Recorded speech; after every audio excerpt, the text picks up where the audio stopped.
Peggy 16. Sega.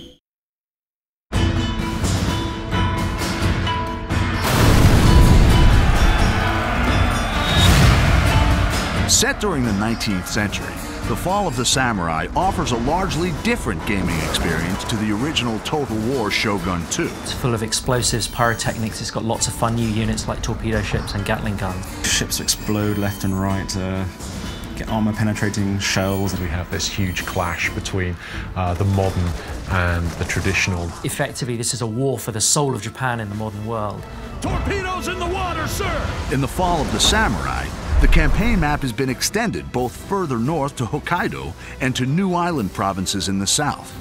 Ultimately, at the end of the Boshin War, the shogunate forces were chased by the imperial forces into Hokkaido, forming the Ezo Republic, which was kind of the last stand of the shogunate forces. The campaign map has been reimagined to reflect the new time period, with steam railways making their first appearance in a Total War game.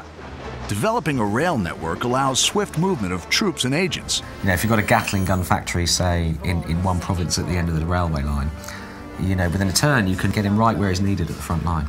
But be wary of enemies sabotaging or blockading your stations. My favourite agent, really, I think, is the foreign veteran agent. So that's kind of an American or British or French foreign veteran that you bring in to improve the recruitment of your troops, kind of drill your troops, train them more effectively. And they can also challenge other agents to single combat. Well, I will defend my honor. The American, British, and French nations play an important part in the struggle for victory. Japan was rich in natural resources and obviously trade opportunity. The Americans were very keen on tapping this potential. You know, a bunch of Americans turn up and say, you will trade with us, and back it up with some gunboats. The construction of trading districts for Western powers will give you access to devastating units and advanced technology. The Industrial Revolution and the Enlightenment that took many, many decades in the West gets condensed into 2 or 3 or 4 short decades in Japan. You know, in about 30 years, it's one of the most advanced industrial nations in the world.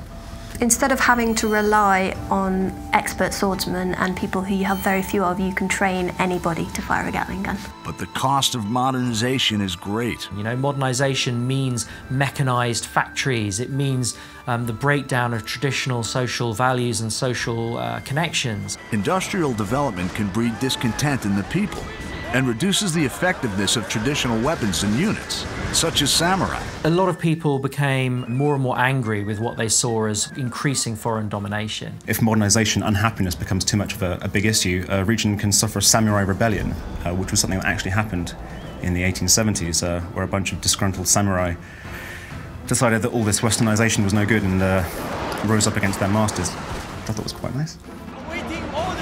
The dynamic clash between the old traditions and the new industrial world is at the heart of The Fall of the Samurai.